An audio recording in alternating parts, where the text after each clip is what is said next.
গত মে মাসের ২৯ তারিখে বহুল প্রতীক্ষিত ক্রিমিনাল জাস্টিস সিজন 4 এর মাত্র 3টি এপিসোড এসেছিল। এরপর প্রতি সপ্তাহে একটি করে এপিসোড আসার কারণে পুরো সিরিজটি একসাথে এক্সপ্লেন করা সম্ভব হয়নি। তবে আমি গত 2 পর্বে 6টি এপিসোড এক্সপ্লেন করেছিলাম। আমি জানি আপনারা সবাই শেষ পর্বের অপেক্ষায় ছিলেন। অবশেষে আপনাদের অপেক্ষার অবসান ঘটাতে আমি আজ শেষ পর্বের এক্সপ্লেন নিয়ে এসেছি। তো শেষ পর্ব ভালো করে বোঝার স্বার্থে আমি আগের পর্বগুলো সম্পর্কে ছোট্ট করে একটু ধারণা দিয়ে নিচ্ছি। হঠাৎ এক সকালে রাজ নাগপালের ফ্ল্যাটে রোশনির খুন হয়েছিল, আর খুনি সন্দেহে পুলিশ রাজকে অ্যারেস্ট করেছিল। পরবর্তীতে পুলিশ অঞ্জুর ময়লার ব্যাগের মধ্যে ওই মার্ডার ওয়েপনটি পেয়ে অঞ্জুকেও অ্যারেস্ট করে, আর সেই কেসটি মন্দিরাম আথুর লড়ছিল। আস্তে আস্তে আরও জানা গিয়েছিল রোশনির মৃত্যুর পূর্বে রোশনি একবার প্রেগনেন্টও হয়েছিল।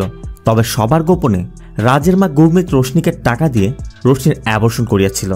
আগের পর্বে আমরা এ পর্যন্ত দেখেছিলাম, তো শেষ পর্ব আমরা এরপর থেকে শুরু করছি। আজ কোর্টের হেয়ারিং, তাই কোর্টে যাওয়ার আগে মাধব অন্যদের সাথে প্ল্যান করছে সে আজ অঞ্জুকে কোন অ্যাঙ্গেল থেকে প্রশ্নগুলো করবে। মাধব ভাবছে মাধব অঞ্জুকে ভয় দেখাবে যে রাজ আর রোশনির সম্পর্কের গভীরতা দেখে আর ইরার প্রতি রোশনির দায়িত্ববোধ সবকিছুতে অঞ্জু ভাবছিল এভাবে চলতে থাকলে রাজ একসময় অঞ্জুকে ডিভোর্স দিয়ে রোশনিকে বিয়ে করে ফেলতে পারে, আর তখন অঞ্জুর কি হবে। তাই অঞ্জু প্ল্যান করেই রোশনিকে খুন করেছে। মাধবের ধারণা মাধব এমনভাবে বললে অঞ্জু ভয় পেয়ে সত্যিটা স্বীকার করবে, কিন্তু এটা মাধবের একদমই বেকার প্ল্যান। কারণ দীপের কথা মন্দিরের সামনে এই প্ল্যান 5 মিনিটও টিকবে না, উল্টো আপনারই মান সম্মান যাবে। এরপর মাধব কোর্টের উদ্দেশ্যে বের হচ্ছিল, কিন্তু দীপ বলছিল আজ আমি যাব না, শিবানী তো আছেই। আমি এখানে থেকে অঞ্জু নাগপালের ক্রস এক্সামিন রেডি করি। আবার রত্নাও যেতে চাচ্ছে না, তাই মাধব শিবানীকে নিয়ে কোর্টে চলে যায়। অন্যদিকে গুরমিত ধর্মীয় উপাসনালয়ে যাওয়ার জন্য ইরাকে বলে যায় তোমার যদি কিছু দরকার পড়ে আমাকে কল করে জানাবে, আর ঘরেই থেকো, আমি কিছুক্ষণের মধ্যে চলে আসব। এদিকে ইরা তখন তার বাবা মায়ের নিউজ দেখছে, কারণ নিউজে বলছে আজ রাজ আর অঞ্জুকে সেশন কোর্টে আনা হবে। সিং চলে যায় কোর্টে। মাধব প্রথমে জিজ্ঞাসাবাদের জন্য ডক্টর আর্শ মিস্ত্রিকে ডাকে এবং ইরার সম্পর্কে জানতে চাইলে আর্শ জানায় ইরার যখন 3 বছর তখনই ইরার অ্যাসপারগাস সিনড্রোমটি ধরা পড়ে। ইরা সহজেই কারোর সাথে তার মনোভাব প্রকাশ করতে পারত না, তবে ড্রয়িংয়ের মাধ্যমে মিউজিকের মাধ্যমে সেগুলো প্রকাশ করে। আর্শের কথা আরও জানা যায় কয়েক মাস আগে রাজ আর রোশনি ধারণা করেছিল ইরার হয়তো ক্যান্সার হতে পারে, তাই তারা টেস্টও করিয়েছিল। তবে রেজাল্ট নেগেটিভ আসে, আর তখন ইরার লো ব্লাড সুগারের ওই সমস্যাটা ধরা পড়ে, যেটা আমরা আগের পর্বে দেখেছি। আর ওই রিপোর্টটি এসেছিল ঠিক ইরার জন্মদিনের সকালেই। মাধব জানতে চায় ইরার যে ক্যান্সার হয়নি সেটা জানার পর রোশনির মনোভাবটা কেমন ছিল। আশ বলে ও সবসময় ইরাকে নিয়ে চিন্তা করত, ইরার কখনো কিছু হলেই সাথে সাথে আমাকে কল করত। সাথে এটাও জানায় ইরার ব্যাপার নিয়ে অঞ্জু কখনোই তাকে কল করেনি। এদিকে দীপার রত্না কাজ করছে, তখনই রত্না কিচেন সেলফ খুলতেই সেলফের মধ্যে একটি বক্স পায়। মূলত লতা কেস রিলেটেড যে ডকুমেন্টসগুলো পাঠিয়েছিল এটা তারই একটা বক্স। বাইরে জায়গা হয়নি বলে রত্না কিচেন সেলফের নিচে রেখে দিয়েছিল, আর এই কারণেই এই বক্সের মধ্যে কি কি আছে সেই ডকুমেন্টসের বিষয়ে মাধব কিছুই জানে না। তবে পাওয়া মাত্রই দীপা রত্না খুঁজে দেখছিল যে এর মধ্যে গুরুত্বপূর্ণ কিছু পাওয়া যায় কিনা। আর খুঁজতে খুঁজতে রত্না খেয়াল করে রোশনির খুনের আগের রাতে Roshni last daily general store নামে একটি দোকানে তার কার্ড দিয়ে পেমেন্ট করেছিল, আর ওই স্টোরটা রত্না কোথাও দেখেছে। এদিকে মাধব কোর্টে রাজকে জিজ্ঞাসাবাদ করছে। মূলত মাধব রাজের কাছে রাজ এবং অঞ্জুর ম্যারিড লাইফ সম্পর্কে জানতে চেয়েছে। এই জন্য রাজ বলে বিয়ের পর আমাদের জীবনটা এরকম ছিল না, সব কিছুই ঠিকঠাক চলছিল। এরপর ইরার জন্ম হয়, আমাদের আনন্দটা আরও বেশি বেড়ে যায়। তবে ইরা 3 বছর বয়সের সময় আমরা জানতে পারি এরার অ্যাসপারগার সমস্যা রয়েছে। সাথে সাথে আমাদের জীবনের সব কিছু বদলে যায়, আমরা নিজেরাও বদলে যাই। অঞ্জু চাচ্ছিল ওর কাজ ছেড়ে দিয়ে ও সারাক্ষণ বাড়িতে থেকে ইরার টেক কেয়ার করবে। আবার ইরার যে সমস্যা তার ট্রিটমেন্টের খরচও অনেক এক্সপেন্সিভ, তাই একার পক্ষে ওই চিকিৎসার খরচ মেটানোর জন্য আমাকেও সারাক্ষণ আমার ক্লিনিকে সময় কাটাতে হচ্ছে। আর এভাবে আস্তে আস্তে আমাদের মধ্যে দূরত্বটা সৃষ্টি হয়েছিল। এরপর আমাদের পরিবারে রোশনি আসে। রোশনি ইরার অনেক টেক কেয়ার করত। রোশনি আসার পর সব কিছু চেঞ্জ হতে শুরু করে। আমিও আমার হারানোর জীবন খুঁজে পেতে শুরু করি। আমিও রোশনিকে ভালোবেসে ফেলি। মাধবের কথা আপনি যেহেতু রোশনিকে এতই ভালোবাসতেন তাহলে রোশনি অ্যাবর্শন কেন করিয়েছিলেন? রাজ বলে আমি যখন জানতে পেরেছিলাম ও প্রেগনেন্ট তখন আমি এটার জন্য রেডি ছিলাম না, কারণ আমি তখনও আমার ওয়াইফকে ডিভোর্স দেইনি। তবে আমি রোশনিকে অ্যাবর্শন করানোর কথা বলিনি, কিন্তু এর 2 সপ্তাহ পর রোশনি আমাকে জানায় রোশনি অ্যাবর্শন করিয়েছে। আর এটা শুনে অবশ্য আমিও একটু রিলিফ হয়েছিলাম। আর রোশনির অ্যাবর্শনের সাথে যে আমার মা ইনভলভ ছিল এই ব্যাপারে আমি আগে থেকে কিছুই জানতাম না। এরপর মাধব পার্কিংয়ের রাজ আর অঞ্জুর ওই কিসের ফটোটি দেখিয়ে জানতে চায় যে আপনারা দুজন সেপারেট থাকতেন, তারপর কখন আর কীভাবে এই ঘটনাটি ঘটেছিল। রাজ বলে আসলে ওই দিন আমি অঞ্জুকে জানিয়েছিলাম যে ইরার হয়তো বা ক্যান্সার হতে পারে, আর এই বিষয় নিয়ে আমরা দুজনই খুব বেশি ইমোশনাল ছিলাম। আর ওই ইমোশনের মধ্যেই আর তখনই একটি উইক পয়েন্টে এই ঘটনাটি ঘটে গিয়েছিল। আমরা একে অন্যকে বাধা দিতে পারিনি।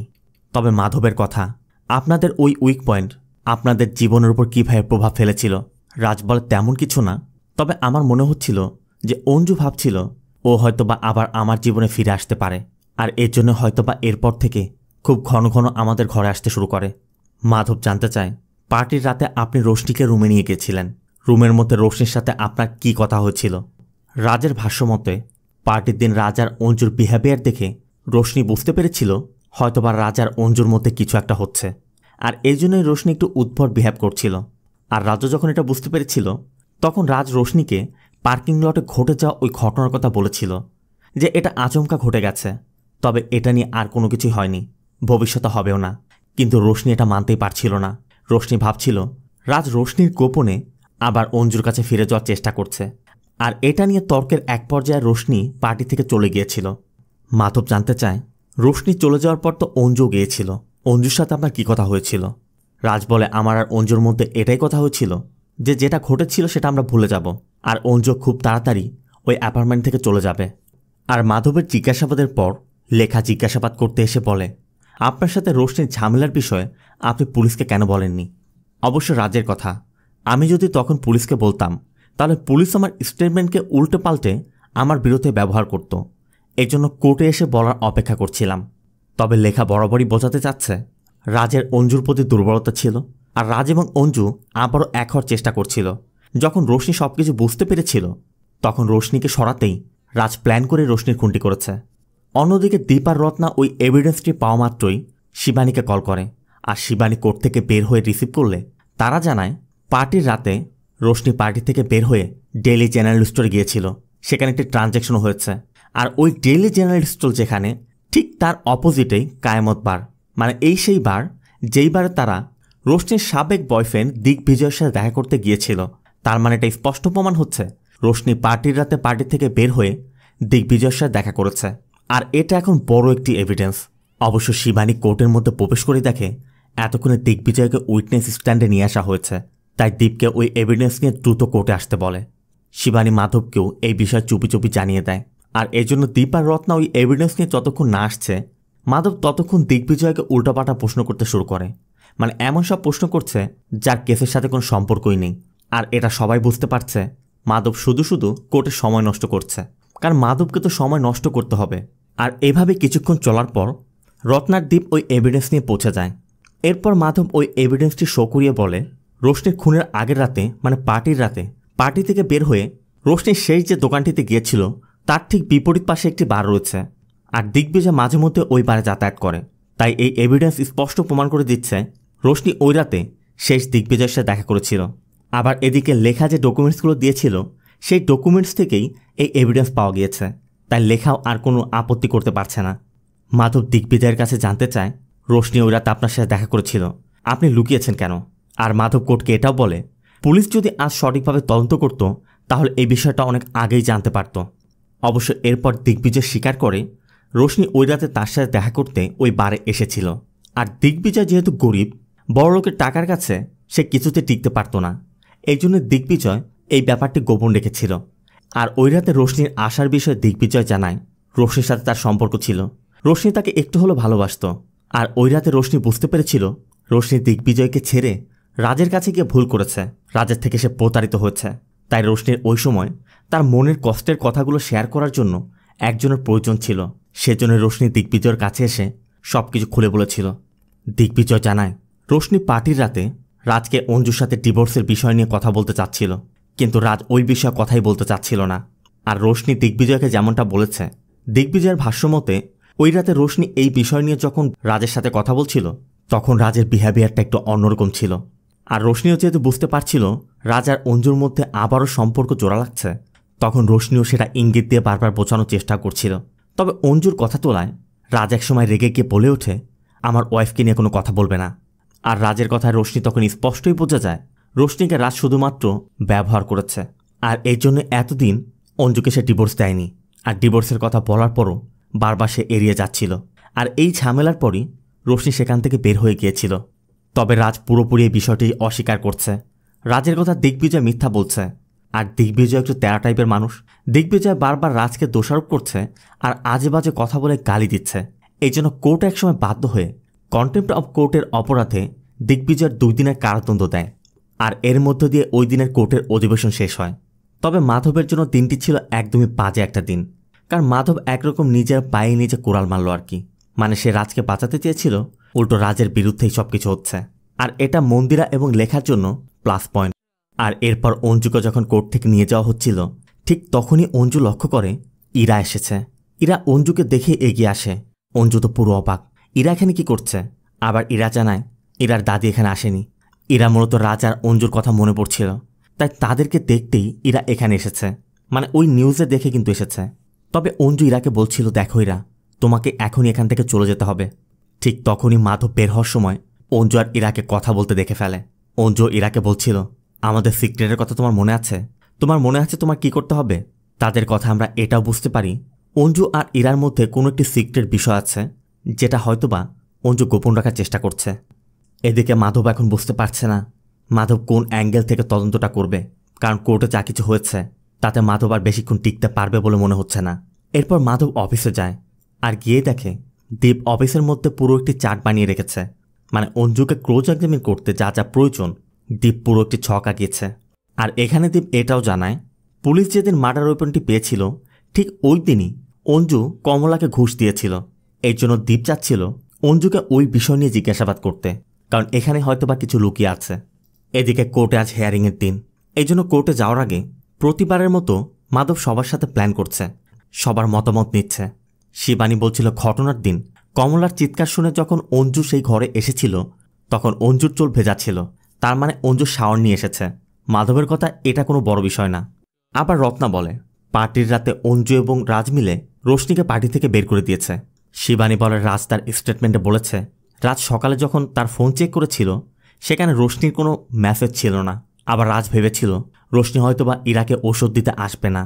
মাধবের কথা এমনটাও তো হতে পারে অঞ্জুও ভেবেছিল রোশনি মেডিসিন দিতে আসবে না, এই জন্য অঞ্জুই মেডিসিন দিতে গিয়েছিল। আর মেডিসিন দিতে গিয়ে যখন রোশনির মুখোমুখি হয় সেখানে রোশনির সাথে আর অঞ্জুর সাথে কিছু একটা হয়েছে। এক পর্যায়ে অঞ্জু রোশনিকে খুন করেছে। এদিকে কথার মধ্যেই শিবানী আর রত্নার কফির কাপটি ওলটপালট হয়ে যায়। আর এরপরে শিবানী দৌড়ে বেসিনে চলে যায়। আর এখানে আমরা এটাও জানতে পারি শিবানী ল্যাকটোজ ইনটলারেন্ট, আর এই সমস্যাটি এখন অনেকের মাঝে আছে। তাই শিবানী যখন সাধারণ মিল্ক দিয়ে বানানো ওই কফি খেয়েছে শিবানীর বমি অনুভব হচ্ছিল। আবার কথায় কথায় দীপ এটাও জানায় এই একই সমস্যা ইরারও রয়েছে। ঠিক তখনই মাধবের মনে পড়ে মাধব যেদিন প্রথম অঞ্জুর সাথে দেখা করতে গিয়েছিল সেদিন অঞ্জু মাধবকে কফি দেওয়ার সময় ওই ট্রের মধ্যে মেডিসিন এবং দুধের গ্লাস ছিল। আর অঞ্জু সেদিন এটাও বলেছিল ইরার শরীরটা একটু বেশি খারাপ, এগুলো ইরারই মেডিসিন। আর মাধব এতদিন এই বিষয়টি জানত না, তাই ল্যাকটোজ ইনটলারেন্টের বিষয়টি জানার পর ওই ল্যাকটোজের ফটোটি খোঁজার সময় মাধব ইরার মেডিসিনের একটি বোতলের ফটো পায়। আর এটা দেখা মাত্রই মাধব বলে এই বোতলের মধ্যে কি ছিল আর সেটা কি কাজে ব্যবহার করা হয় সেটা আমরা জানতে পারলেই আমরা আসল কিলার বা কিলারের মোটিভ সম্পর্কে জানতে পারবো। আর এর জন্য তাহলে তাদেরকে এখন ওই বোতলটি সন্ধান করতে হবে। এরপর আমাদের পাস্টের একটি দৃশ্য দেখানো হয়। সিন চলে যায় রোশনির খুনের দিন সকালবেলা রোশনি ফ্ল্যাটে এসে ইরার মেডিসিন তৈরি করছিল। আর ইরাও রোশনির শব্দ পেয়ে রোশনিকে ভয় দেখাতে চুপি চুপি রোশনির কাছে আসছিল। আর একদম কাছে এসেই ইরা আচমকা রোশনিকে ভয় দেখায়। আর তখনই ইরার ধাক্কা লেগে সেলফের উপরে থাকা রাজের ওই অ্যাওয়ার্ডটির নিচে পড়ে কাজ ভেঙে স্কেলপেলটি বের হয়ে যায়। সিন চলে আসে প্রেজেন্টে। আজ অঞ্জুর টেস্টিমনির দিন, তাই ধারণা করা হচ্ছে আজ অঞ্জুর টেস্টিমনি শেষ হলে হয়তোবা এই কেসের একটা সমাধান পাওয়া যাবে। এদিকে মাধবরাও জানতে পারে ময়লার ভাগাড়ে অঞ্জুর যে পলিব্যাগটি পাওয়া গিয়েছিল সেই ব্যাগের মধ্যে স্ক্যালপেলের সাথে ল্যাকটোজ ফ্রি মিল্ক এবং ওই মেডিসিনের শিশটিও ছিল। আবার ওই মেডিসিনের বোতলটি ডক্টর আশের কাছে পাঠানো হয়েছিল। তাই ডক্টর আশও দীপকে কল করে জানায় ওই মেডিসিনটি মূলত ডায়াবেটিসের। তাই কোর্টের সেশন শুরু হওয়ার আগে মাধব শিবানীকে খোঁজ নিতে বলে যে রাজদের পরিবারে কারো ডায়াবেটিস আছে কিনা। সাথে রত্নাকেও সেম আরেকটি মেডিসিনের বোতল কিনে আনতে বলে। তবে ডক্টর আশকেও প্রয়োজন, কারণ মাধবদের এখন জানতে হবে এই মেডিসিন কোন ভালো কাজে ব্যবহার করা যায়, এই মেডিসিনের ফলে কোন কোন প্রতিক্রিয়া হতে পারে, কোন কোন খারাপ কাজে ব্যবহার করা যেতে পারে। এরপর কোর্টের অধিবেশন শুরু হলে মন্দিরা প্রথমেই আঞ্জুকে জিজ্ঞাসাবাদ শুরু করে। আর আঞ্জুর কাছে তাদের ম্যারিড লাইফের কথা জিজ্ঞেস করলে আঞ্জু প্রথম থেকে সব বলতে শুরু করে যে বিয়ের পর থেকে তারা দুজনই নিজ নিজ ক্যারিয়ার নিয়ে ব্যস্ত ছিল। পরবর্তীতে ইরার জন্ম হয়, আর ইরার যখন ওই সমস্যাটা ধরা পড়ে তখন ইরাকে টেক কেয়ার করার জন্য সার্বক্ষণিক একজনের বাড়িতে থাকাটা জরুরি ছিল। আবার রাত ছিল খুব ভালো একজন সার্জন, তাই আঞ্জু নিজের কেরিয়ার কথা না ভেবে তার জব ছেড়ে 10 বছর পর্যন্ত তার মেয়ের দেখাশোনা করেছে। আর এভাবে আস্তে আস্তে তাদের মধ্যে একটা দূরত্ব তৈরি হয়েছিল ঠিকই, কিন্তু পরবর্তীতে যখন রোশনি তাদের বাড়িতে এসেছিল, রোশনিকে নিয়ে আঞ্জুর কোনো কমপ্লেন ছিল না, কারণ রোশনি সবসময় ইরার খেয়াল রাখত আর ইরার সাথে খুব ফ্রেন্ডলিও ছিল। ইরাও রোশনিকে পছন্দ করত। আর রাজের সাথে রোশনি যে অ্যাফেয়ারটা তৈরি হয়েছিল এই বিষয় নিয়েও অঞ্জু খুব একটা মাথা ঘামাতো না, কারণ অঞ্জু আর রাজের মধ্যে যে বৈবাহিক বন্ধন ছিল সেটা অনেক আগেই তাদের ভিতর থেকে উঠে গিয়েছিল। আর অঞ্জু শুধুমাত্র ইরার কারণেই রাজের ফ্ল্যাটের সামনের ফ্ল্যাটেই থাক। তবে এই সব কিছু জানার পর মন্দিরা জানতে চায়, সেদিন সকালে যখন আপনি ফ্ল্যাটে এসে দেখলেন আপনার স্বামী রোশনির রক্তাক্ত বডি নিয়ে বসে আছে, তখন সে আপনাকে কি বলেছিল? অঞ্জু বলে ও আমার কাছে হেল্প চেয়েছিল। মন্দিরের কথা সেটা কেমন হেল্প? অঞ্জু বলে প্রথমে আমার মনে হয়েছিল ও হয়তোবা রোশনিকে বাঁচানোর কথা বলছে, কিন্তু পরক্ষণে আমার মনে হচ্ছিল ও হয়তোবা নিজেকে বাঁচানোর কথা বলছে। তবে অঞ্জু ওইসব কথা চিন্তা না করে সোজা পুলিশকে কল করেছিল। আর এই হেল্পের কথা শোনার পর লেখা কোর্টকে বলে অঞ্জু একসময়ের ক্রিমিনাল লয়ার ছিল, অনেকদিন প্র্যাকটিসও করেছে।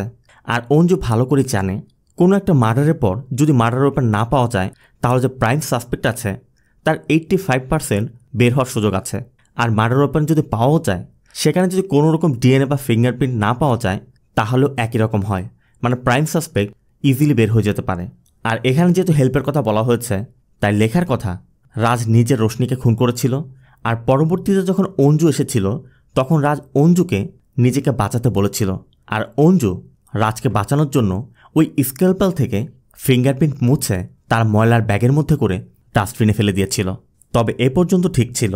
এরপর যখন পুলিশ মার্ডার ওপেন পেয়ে যায় তখন যখন অঞ্জু নাগপাল নিজেই ভেসে যাচ্ছিল তখন নিজেকে বাঁচাতেই সে নিজের স্বামীর বিরুদ্ধে গিয়েছে। এদিকে শিবানী মাধবকে জানায় রাজদের পরিবারে কারো ডায়াবেটিস নেই, রত্নাও ওই মেডিসিনের বোতল নিয়ে এসেছে। আবার দীপও জানায় ডক্টর আশ বলছে এরা কোনো একটা সমস্যায় ভুগছিল। আর এরপর মাধব এসে অঞ্জুর কাছে জানতে চায় রোশনির খুনের কিছুদিন আগে ইরার নতুন একটি সমস্যা ধরা পড়েছিল। ইরার ওই সমস্যাটা কী ছিল আর তার সিমটমস কী ছিল। যদিও ডক্টর আশ মাধবকে সবই বলেছে, মাধব অঞ্জুর মুখ থেকে কোর্টকে শোনাতে চায়। এই জন্য অঞ্জু বলে ইরার হাইপোক্লাসেমিয়া হয়েছিল, মানে লো ব্লাড সুগার। আর ওই সমস্যার কারণে মাঝে মধ্যেই ইরার মাথা ব্যথা করত, মাথা ঘুরিয়ে পড়ে যেত, বেহুশ হয়ে যেত। মাধব জানতে চায় এর জন্য কোনো ব্যবস্থা নিয়েছিলেন বা কোনো চিকিৎসা করিয়েছিলেন।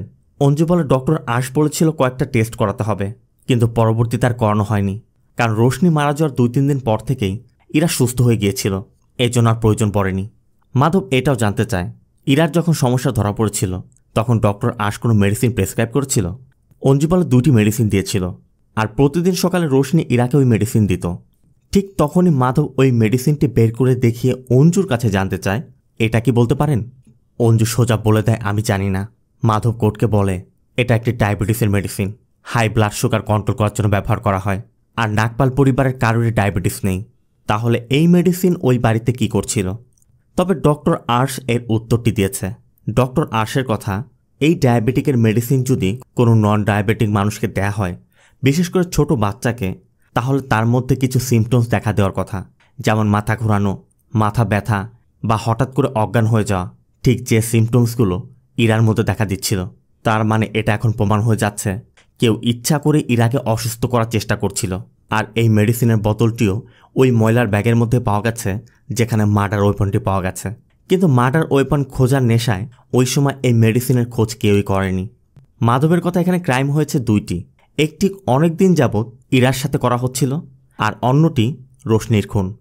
মাধব কোর্টকে এটাও বলে অঞ্জুর ময়লার পলিথিনের মধ্যে ওই মার্ডার ওয়েপন স্ক্যালপেলের সাথে এই মেডিসিন এবং ল্যাকটোজ ফ্রি মিল্কের প্যাকেট পাওয়া এটা কোনো কোইন্সিডেন্স নয়, এটা কারো প্ল্যান করা কাজ। এটা স্পষ্ট বোঝা যাচ্ছে বড় কোনো ক্রাইমকে চাপা দেওয়ার চেষ্টা করা হয়েছে। এর জন্য এখন প্রশ্ন হচ্ছে ইরাকে এই মেডিসিন কে দিচ্ছিল, আর খুনের পর এই মেডিসিনটি ওই ময়লার ব্যাগের মধ্যে কে ফেলেছিল। মাধব সাথে এটাও বলে প্রসিকিউশন বা পুলিশের কাছে এই সব প্রশ্নের কোনো উত্তর তো থাকার কথাই নয়, কারণ তারা তো এই বিষয়টি জানেই না। তাই মাধব এই এভিডেন্স পাওয়ার পর এই কেসটি নতুন আঙ্গিকে ইনভেস্টিগেশন করার অনুরোধ করে, সাথে এখনকার যে ট্রায়ালটি চলছে সেটাকে মিস ট্রায়াল ঘোষণা করার অনুরোধ করে। অবশ্য লেখার কথা, মাধব শুধুমাত্র রাজকে বাঁচানোর জন্যই এই ট্রায়ালটিকে মিস ট্রায়াল করার চেষ্টা করছে। তবে এই সব কিছু শোনার পর জাজ 3 জনকেই তার চেম্বারে ডাকে, আর যাওয়ার সময় আঞ্জু মন্দিরাকে বলে দেয় এই কেসটি কিছুতে মিস ট্রায়াল করতে দেওয়া যাবে না। আঞ্জু মন্দিরার কানে কানে কিছু বলেও দেয়। আর এরপর চেম্বারে গিয়ে লেখা বলছিল যে এই মেডিসিনটি যে ইরাকেই দেওয়া হচ্ছিল বা কে দিচ্ছিল তার তো কোনো প্রমাণ মেলেনি, তাই এই এভিডেন্সের ভিত্তিতে এটাকে মিস ট্রায়াল করার কোনো সুযোগ নেই। আবার মাধবের কথা, ইরা যখন অসুস্থ হয়ে গিয়েছিল ঠিক তখনই অঞ্জু এই পরিবারের কাছে আসার চেষ্টা করছিল। তা এমনও তো হতে পারে ইরার অসুস্থতার পিছনে অঞ্জুর হাত আছে। অবশ্য মন্দিরার কথা কোনো মাকে তার মেয়েকে মারার চেষ্টা করবে? মাধব বলে এজন্যই তো আমি চাচ্ছি এই কেসটি নতুন করে আবার ইনভেস্টিগেট করা হোক। আর এই সব প্রশ্নের উত্তর একজনই দিতে পারত, সে হচ্ছে রোশনি। কিন্তু রোশনি তো আর বেঁচে নেই, এখন এই প্রশ্নের উত্তরগুলো কোথায় পাবে? তবে মন্দিরা বলে একজন আছে যে এই প্রশ্নের উত্তর দিতে পারবে, আর সে হচ্ছে ইরা। আর ইরা এখন কোর্টে উপস্থিত আছে। তবে জাজের কথা, ইরার কন্ডিশন মন্দিরা বলে ডক্টর সার্টিফাইড করা হয়েছে। আবার ইরা উইটনেস লিস্টেও আছে। ইরার স্টেটমেন্ট নিলেই সব কিছু বেরিয়ে যাবে। আর মন্দিরার কথায় জাজও সম্মতি দেয়। আর এরপর ক্যামেরার সামনে ইরার স্টেটমেন্ট নেওয়া শুরু হয়। মন্দিরা প্রথমে ইরার কাছে জানতে চায়, তুমি কিছুদিন আগে যখন অসুস্থ হয়ে পড়েছিলে তখন তোমাকে ওষুধ দেওয়া হচ্ছিল, কে তোমাকে ওষুধ দিত? ইরা বলে রোশনি দিদি। মন্দিরা আবারও জানতে চায়, এছাড়া তোমার ঘরে তোমার বাবা মা দাদি এরা কি কখনো তোমাকে কোনো ওষুধ দিয়েছে? ইরা স্পষ্ট বলে প্রতিদিন সকালে রোশনি দিদি আমাকে ওষুধ দিত, আর কেউ দিত না। এরপর মাধব জিজ্ঞাসাবাদ করতে আসে। মাধব প্রথমেই ইরার পেন্টিং এবং ড্রয়িংয়ের কথা বলে, যেগুলো মাধব ওই দিন দেখে এসেছিল। আর এরপর মাধব গত দিনের কথা জানতে চায়, যেদিন ইরা কোর্টে এসেছিল। মাধব জানতে চায়, আমি দূর থেকে দেখলাম তুমি তোমার মায়ের সাথে সিক্রেট কোনো বিষয় নিয়ে কথা বলছিলে, আর তোমরা স্পেশাল একটি হ্যান্ডশেক করছিলে, সেটা কি ছিল? ইরা বলে মা যদি কখনো তার সিক্রেট আমাকে বলে বা আমি কোনো সিক্রেট আমার মাকে বলি তখন আমরা এই সিক্রেট হ্যান্ডশেকটি করি। আর একবার ওই সিক্রেট বলার পর ওই ব্যক্তি ছাড়া অন্য কাউকে আর বলা যাবে না। তার মানে এটা এখন স্পষ্ট মা মেয়ের মধ্যে কোনো একটা সিক্রেট আছে। তাই ওই সিক্রেট জানার জন্য মাধব অঞ্জুকে ডাকার অনুরোধ করে। অবশ্য কোর্ট পারমিশনও দেয়। তবে ইরা যেহেতু অঞ্জুর কানে বলবে তাই অঞ্জুর কানে হেডফোন লাগিয়ে সবাই দূর থেকে ফোনে শোনার চেষ্টা করছিল। আর এরপরে ইরা অঞ্জুর কানে কানে বলছিল, বাবার অ্যাওয়ার্ডটি যে আমার কারণে ভেঙেছে তুমি কাউকে এটা বলতে নিষেধ করেছ। আবার কিছুক্ষণ আগে একটি দৃশ্যে কিন্তু আমরা এটা দেখেছিলাম, ইরার ধাক্কা লেগে ওই অ্যাওয়ার্ডটি পড়ে গিয়েছিল। তার মানে ইরা এই সিক্রেটের কথা বলছে। আর এরপর আবার সবাইকে কোর্টে প্রবেশ করানো হয়। মাধব পার্টির রাতের একটি ফটো দেখিয়ে কোর্টকে বলে এই ফটোতে ওই অ্যাওয়ার্ডটি অক্ষত অবস্থায় দেখা যাচ্ছে, তার মানে অ্যাওয়ার্ডটি ভেঙেছে পরদিন সকালে। আর আগের রাতে রোশনি ঝামেলা করে চলে যাওয়ায় অঞ্জু ভেবেছিল রোশনি সকালে ইরাকে মেডিসিন দিতে আসবে না, এজন্য অঞ্জু ইরাকে মেডিসিন দিতে ওই ফ্ল্যাটে গিয়েছিল। কিন্তু অঞ্জু বারবার বলছে আমি ওখানে যাইনি। মাধবের কথা, আপনি যদি ওখানে আগে থেকে না গিয়ে থাকেন তাহলে আপনার আগে নিশ্চয় রোশনি এসেছিল, তার মানে রোশনি আসার পর ওই অ্যাওয়ার্ডটি ভেঙেছিল। আর আপনি এরপর গিয়ে দেখেছেন রোশনি ইরার ল্যাকটোজ ফ্রি মিল্কের মধ্যে এই মেডিসিনটি মেশাচ্ছে। আর আপনি এটা স্পষ্ট বুঝতে পারেন এই মেডিসিন দিয়েই রোশনি ইরাকে ধীরে ধীরে অসুস্থ করছে। যাকে আপনি আপনার মেয়ের মায়ের জায়গা দিয়েছিলেন সেই কিনা আপনার মেয়েকে ধীরে ধীরে মৃত্যুর দিকে ঠেলে দিচ্ছিল। আর একজন মা এটা কীভাবে সহ্য করবে? ঠিক তখনই অঞ্জু বলে ওঠে, হ্যাঁ আমি ওকে মেরেছি। কিন্তু মাধব জানতে চায় রোশনি কেন ইরাকে মারতে যাবে? রোশনি তো ইরাকে ভালোবাসত। আর এরপরে আমরা জানতে পারি আসল রহস্য। অঞ্জু বলে কারণ রোশনি ওর অ্যাবর্শনটা মেনে নিতে পারেনি, আর এই জন্যে আমার মেয়েকে ধীরে ধীরে মৃত্যুর দিকে ঠেলে দিচ্ছিল। অঞ্জুর ভাষ্যমতে ওই দিন সকালে যেটা ঘটেছিল, অঞ্জু ভেবেছিল রোশনি হয়তো বা মেডিসিন দিতে আসবে না, তাই অঞ্জু ইরাকে মেডিসিন দিতে এসে দেখেছিল রোশনি ইরার ল্যাকটোজ ফ্রি দুধের মধ্যে ওই মেডিসিন মেশাচ্ছে। আর ওই মেডিসিনটি ডক্টর আশের প্রেসক্রাইব করা কোনো মেডিসিন নয়। ঠিক তখনই অঞ্জু বুঝতে পারে রোশনি আসলে কি চাচ্ছে।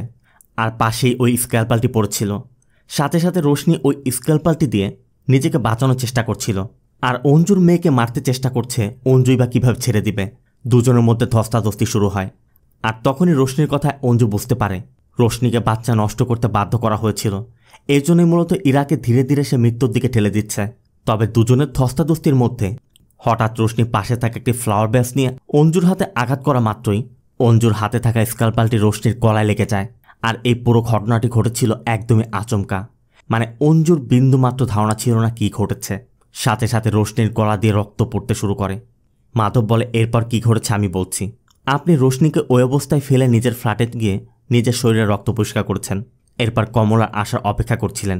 কিন্তু দুর্ভাগ্যবশত কমলার আগেই রাজ এসে পড়ে। আর রাজ এই খুনের দায় ফেসে যায়। তবে সব কিছু প্রকাশ হওয়ার পর অঞ্জু রাজের কাছে তার কৃতকর্মের জন্য ক্ষমা চাচ্ছে।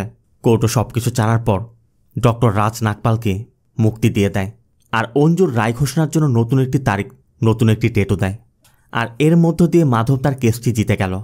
সিন চলে যায় এই ঘটনার 3 মাস পর। মাধব তার চেম্বারে যাচ্ছে, কারণ আজ রাজ নাগপাল তার পেমেন্ট দিতে আসবে। এদিকে মন্দির শিবানীকে চেম্বারে ড্রপ করতে এসেছে। কেসের বিষয়ে শিবানীও বলছিল, দিগ্বিজয়ের স্টেটমেন্টের পর আমার তো মনে হচ্ছিল কেসটা আমরা হেরে যাব। কিন্তু হঠাৎ করে মাধব স্যার ওই মেডিসিনের অ্যাঙ্গেল নিয়ে আসায় পুরো কেসই পাল্টে গেল। ঠিক তখনই রাজ ইরাকে নিয়ে মাধবের চেম্বারে আসে।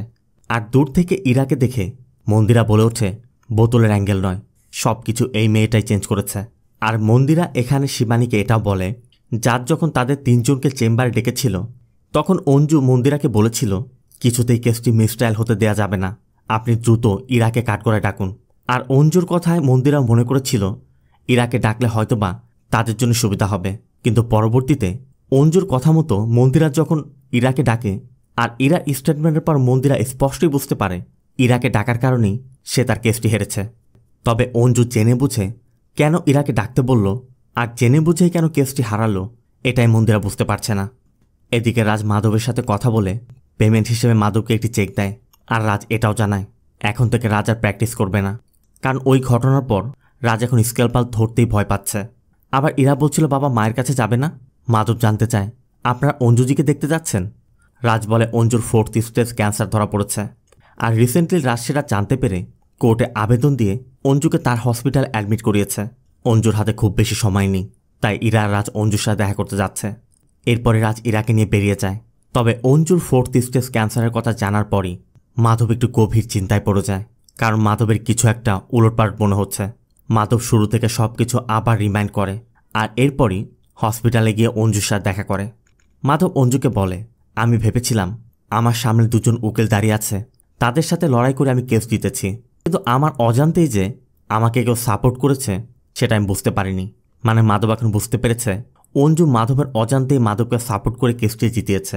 আর সেটা কিভাবে, চলুন জেনে আসি। অঞ্জু বলছিল কেস জিতেও আপনি খুশি হননি। মাধবের কথা, সেদিন কোর্টে আপনি আপনার স্টোরি বলেছেন, আজ আমি আপনাকে একটা স্টোরি বলতে চাই, শুনুন। মাধব বলে, আপনাদের জীবনে রোশনি আসার পূর্বে, এমনকি ইরার জন্মের পূর্বেই আপনার প্যানক্রিয়াটিক ক্যান্সার ধরা পড়েছিল, যেটা আপনি গোপন রেখেছেন। অঞ্জু হাসি মুখে শুধু বলছে, সব কিছুতে শেষ হয়ে গেছে, কেন আবার এসব টানছেন? মাধবের কথা আমি এটাকে জাস্টিস বলবো না, আর আমাদের ন্যায় ব্যবস্থা কখনই এটাকে সাপোর্টও করবে না। পুরো কেসে আমি আপনাকে ভুল প্রমাণ করার চেষ্টা করেছি। আপনাকে একজন খারাপ মা, একজন খারাপ স্ত্রী হিসেবে দেখানোর চেষ্টা করেছি, যে শুধুমাত্র নিজের কথা চিন্তা করেছে। কিন্তু সত্যি তো এটাই, আমি তখন ভুল ছিলাম। আপনি কোর্টে যে স্টেটমেন্ট দিয়েছেন সবই সত্যি ছিল, শুধু একটা জিনিস আপনি চেঞ্জ করেছেন, আর সেটা হচ্ছে ওই দিন ফ্ল্যাটে আপনার আগে রাজ এসেছিল। আর এখানে আমাদেরকে দেখানো হয় ওই দিন সকালে রোশনি এসে যখন ওই দুধের মধ্যে মেডিসিন মেশাচ্ছিল তখন রাজ এসে সেটা দেখে ফেলেছিল। আর রাজ স্পষ্টই বুঝতে পারছিল রোশনি ইচ্ছাপূর্বক এই মেডিসিন দিয়ে ইরাকে ধীরে ধীরে মৃত্যুর দিকে ঠেলে দিচ্ছে। আর রাজ এটা মেনে নিতে পারছিল না, কিন্তু রোশনি পাশে থাকা ওই স্ক্যালপেল দিয়ে রাজের উপর আক্রমণ করার চেষ্টা করছিল। রাজু নিজেকে বাঁচানোর জন্য চেষ্টা করছে। আর এরপর ওই একই ঘটনা ঘটে যেটা আমরা আগে দেখেছিলাম। রাজের অজান্তেই রোশনির হাতে লেগে রোশনির গলায় স্ক্যালপেলটি লেগে যায়। আর এরপরই রোশনি মাটিতে লুটিয়ে পড়ে। রাজ যখন রোশনিকে বাঁচানোর জন্য চেষ্টা করছিল ঠিক তখনই কমলা এসে পড়ে। আর কমলার শব্দ পেয়ে অঞ্জু ছুটে এসেছিল, কিন্তু ইরার ঘরের শব্দ পেয়ে অঞ্জু কমলাকে ইরার ঘরে পাঠিয়ে দেয়। আর এদিকে তখন রাজ অঞ্জুকে সব কিছু খুলে বলেছিল। আর রাজকে বাঁচানোর জন্যই অঞ্জু তখন ওই সকল এভিডেন্সগুলো ময়লা হিসেবে পলিথিনের মধ্যে ফেলে দিয়েছিল। আর এরপর যা যা ঘটেছিল সব কিছুই ছিল অঞ্জুর মাস্টার প্ল্যানের অংশ, কারণ অঞ্জু আগে থেকে জানতো তার হাতে বেশি সময় নেই। এর জন্যই মূলত অঞ্জু অঞ্জু ধীরে ধীরে ইরা রাজের থেকে দূরত্ব তৈরি করছিল। আর রোশনি যখন তাদের জীবনে এসেছিল, অঞ্জু ভেবেছিল তার অনুপস্থিতিতে রাজ এবং ইরা হয়তোবা রোশনিকে নিয়ে ভালো থাকতে পারবে। এর জন্যই মূলত অঞ্জুর কোনো কমপ্লেন ছিল না। কিন্তু পরবর্তীতে যখন অঞ্জু দেখল রাজ ফেসে যাচ্ছে, তখন অঞ্জু মৃত্যুর পূর্বে নিজের বলিদান দিয়েছে। অঞ্জু রাজকে আর ইরার ভবিষ্যৎকে বাঁচাতেই মাধবকে হায়ার করে। আর নিজের পরিবারকে বাঁচানোর জন্যই অঞ্জু রোশনির খুনের দায় নিজের মাথায় নিয়ে নিয়েছিল। মাধবের কথা, আপনি তো শুরুতেই এটা কনফেস করতে পারতেন, এত ড্রামা করার কি দরকার ছিল? অবশ্য রোশনি বলে, কারণ সত্যি কথা কেউই বিশ্বাস করে না। আমি যদি শুরুতেই সব কিছু স্বীকার করে নিতাম, সবাই যদি জানতে পারতো আমার ক্যান্সার, আমার হাতে সময় নেই, তখন সবাই ধরেই নিত আমি আমার স্বামীকে বাঁচানোর জন্য আমার সন্তানের ভবিষ্যতের কথা চিন্তা করে রোশনির খুনের দায় স্বীকার করেছি। আর এই জন্যই মূলত অঞ্জু এত কিছু করেছে, যাতে নিজে স্বীকার না করে কোর্টের সামনে সবকিছু তার বিরুদ্ধে প্রমাণ হয়। আর অঞ্জুও জানে তার হাতে খুব বেশি সময় নেই। অঞ্জু স্বীকার করছে রাজ একটি ভুল করে ফেলেছিল, তবে রাজ ভালো একজন মানুষ, একজন ভালো বাবা যে তার মেয়েকে প্রোটেক্ট করেছে। আর অঞ্জু এখন সেই বাবার হাতেই তার বাচ্চাকে রেখে নিশ্চিন্তে চলে যেতে চাচ্ছে। সব কিছু শোনার পর মাধব শুধু অঞ্জুকে বলে, আপনি একজন গিফটেড লয়ার, কারণ আপনি একমাত্র লয়ার যার কাছে আমি হেরে গিয়েছি। এরপর মাধব অঞ্জুর থেকে বিদায় নিয়ে চলে যাচ্ছিল, তখনই রাজের সাথে দেখা হয়। আর মাধব কথার মার প্যাচে রাজকে কিছু বুঝতে না দিয়েই রাজকে শুধু বলে যায়, ডক্টর সাহেব স্ক্যালপেল হাতে তুলে নিন, দরকার পড়বে। এরপর মাধব চলে যাচ্ছিল, তখনই আমরা দেখতে পাই মাধবের সাথে অঞ্জুর এতক্ষণের সব কথোপকথন মাধব তার ফোনে রেকর্ড করে রেখেছে। তবে একজন মা তার সন্তান এবং তার স্বামীকে বাঁচানোর জন্য, তাদেরকে প্রোটেক্ট করার জন্য, তাদের ভবিষ্যতের কথা চিন্তা করে নিজের যে বলিদান দিয়েছে, মাধব সেটা বৃথা দিতে চাচ্ছে না। এর জন্য মাধব ওই রেকর্ডিংটি ডিলিট করে সেখান থেকে চলে যায়। আর এভাবে একটি পরিবার বেঁচে যায়, কারণ মাধব যদি সেটা না করে অঞ্জু তো এমনিতেই মারা যাবে। আর রোশনির খুনের দায়ে ডক্টর রাজ নাগপাল যখন জেলে যাবে, তখন ইরার ভবিষ্যৎ অন্ধকার হয়ে যাবে। যদিও এই সিরিজের রহস্য জানার জন্য আমরা অধীর আগ্রহে অপেক্ষা করছিলাম, মাঝে মাঝে স্টোরি টানার কারণে বিরক্তিও ধরে গিয়েছিল, কিন্তু এন্ডিংটা দেখার পর একদমই মনটা ভরে গেছে। আর আপনার কাছেও সিরিজটা কেমন লাগলো অবশ্যই কমেন্টে জানাবেন। ভিডিওটি ভালো লাগলে ভিডিওতে লাইক দিয়ে চ্যানেলটিকে সাবস্ক্রাইব করতে একদম ভুল করবেন না। দেখা হবে অন্য কোনো মুভি বা সিরিজের এক্সপ্লেনেশন ভিডিওতে। ততক্ষণ সব ভালো থাকবেন, সুস্থ থাকবেন। আল্লাহ হাফেজ।